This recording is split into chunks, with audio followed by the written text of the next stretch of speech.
guys, happy Friday. It's been a pretty cold and snowy week this week in Cody, Wyoming.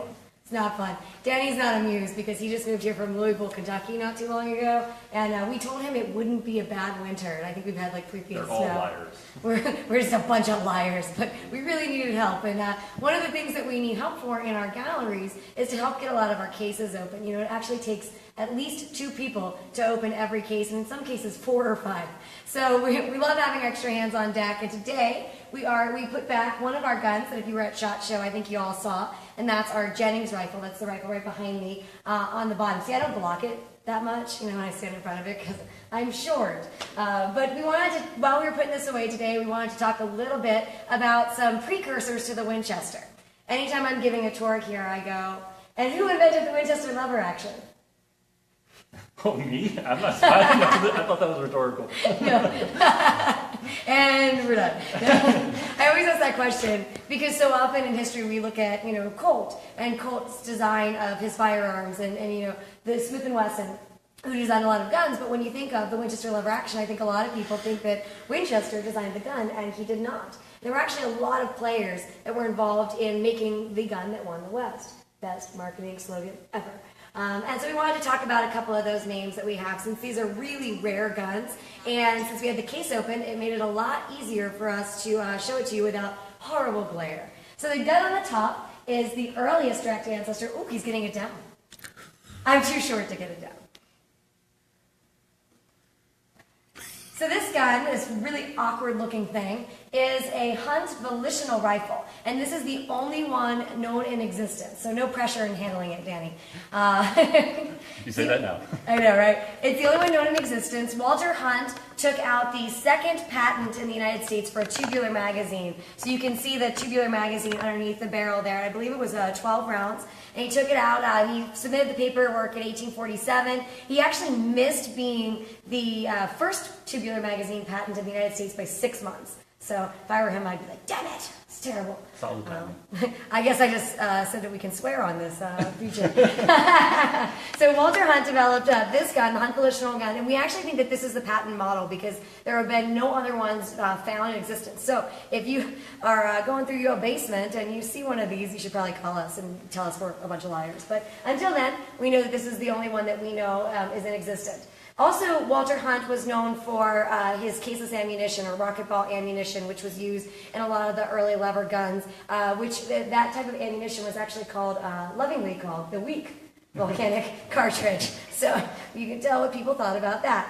But the Hunt volitional rifle, incredibly rare. You didn't see it at SHOT Show because, well, when it's the only one, I don't exactly want to take it to someplace like that. But it's a really neat gun, and it's a really rare opportunity for us to have it out of the case. And I'm sure from Danny holding it, you can tell that it's incredibly weird and awkward to hold and manage, which is why they didn't end up producing it. But Lewis Jennings did take this concept and applied it to the Jennings rifle, which was produced initially by Robbins and Lawrence. So if you want to put that back, I'll point out the gun below it, which I know Danny made a post about that the other day. That's the Waterbury, and I'm going to be honest, we still don't know too much about it. We're going to be doing a lot of research on it because we always talk about the succession of the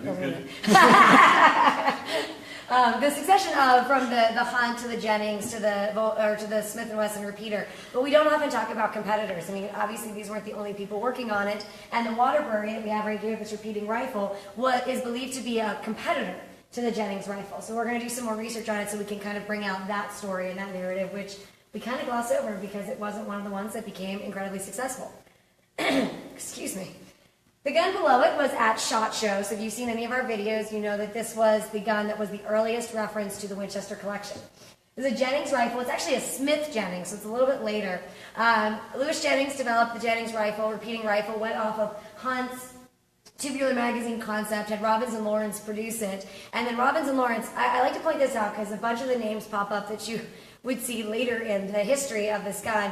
They bring Horace Smith of Smith & Wesson on. Daniel Wesson was also involved in the project. I always forget his exact role, but Lewis Jennings. Horace Smith worked on this, improved the Jennings rifle, and also the shop foreman was Benjamin Tyler Henry.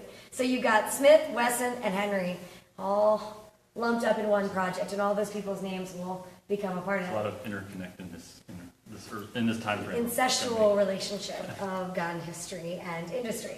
But it is really neat because a lot of times when you look at like a brand, in a company, and it's that brand's marketed gun, you don't realize how many people were involved in the development of those guns and how many things had to be modified. I mean, John Browning's stuff was modified when it came into Winchester. And so when you look at like in the white prototypes, you can go, well, that kind of looks like this, but it's not exactly the model because they had other people working on the project. So a lot of people work on these things to make them to the most perfect gun on the planet, because that's a thing that's successful.